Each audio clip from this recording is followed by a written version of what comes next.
بسم اللہ الرحمن الرحیم، اللہم صلی علی محمد وآل محمد۔ حضرت ابو سعید خدری رضی اللہ تعالی عنہ سے روایت ہے، رسول اللہ صلی اللہ علیہ وآلہ وسلم نے فرمایا، جب اللہ تعالیٰ قیامت کے دن مومنوں کو جہنم سے نجات دے گا اور وہ امن میں ہو جائیں گے، پھر وہ اپنے ان بھائیوں کے بارے میں جو گناہوں کی کثرت کی وجہ سے جہنم میں چلے گئے، اس قدر اصرار سے اپنے رب سے بار بار عرض کریں گے کہ دنیا میں اپنے بھائی سے اپنے حق کے لیے اس طرح جھگڑا نہ کیا ہوگا۔ وہ کہیں گے، اے ہمارے پروردگار، یہ ہمارے بھائی ہیں، ہمارے ساتھ نمازیں پڑھا کرتے تھے، ہمارے ساتھ روزے رکھا کرتے تھے، ہمارے ساتھ حج کرتے تھے، تو نے انہیں اپنے عدل کی بنا پر جہنم میں داخل کر دیا ہے، اب اپنے فضل سے انہیں معاف فرما دے۔ اللہ تعالیٰ فرمائے گا، جاؤ جنہیں تم پہچانتے ہو جہنم سے نکال لو۔ وہ ان دوزخیوں کے پاس آئیں گے اور انہیں ان کی شکلوں سے پہچان لیں گے۔ آگ ان کی صورتیں نہیں کھائے گی، چہرے نہیں جلیں گے۔ آگ نے کسی کو آدھی پنڈلیوں تک جلایا ہوگا، کسی کو ٹخنوں تک جلایا ہوگا۔ وہ انہیں نکال لائیں گے اور عرض کریں گے، اے ہمارے رب، جن کا تو نے ہمیں حکم دیا تھا، انہیں ہم نے نکال لیا ہے۔ اللہ تعالیٰ فرمائے گا، جس کے دل میں 1 دینار کے وزن برابر ایمان ہے، اسے بھی نکال لو۔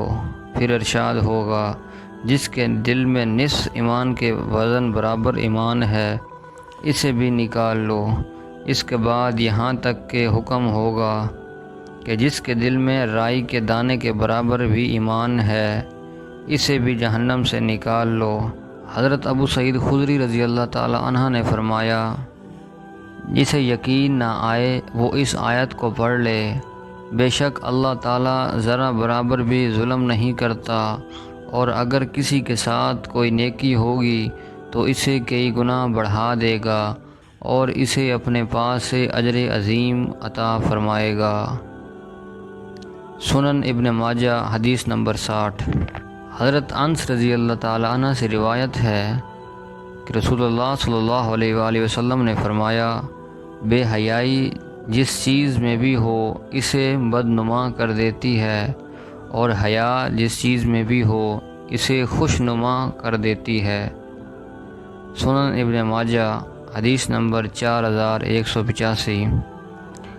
حضرت طحفہ بن قیس غفاری رضی اللہ تعالی عنہ سے روایت ہے، انہوں نے فرمایا، رسول اللہ صلی اللہ علیہ وآلہ وسلم نے مجھے مسجد میں پیٹ کے بل سوئے ہوئے پایا، تو آپ صلی اللہ علیہ وآلہ وسلم نے مجھے اپنے پیر مبارک سے ہلا کر فرمایا، تم اس طرح کیوں سو رہے ہو؟ اس طرح سونا اللہ سبحانہ وتعالیٰ کو سخت ناپسند ہے۔ سنن ابن ماجہ، حدیث نمبر 37۔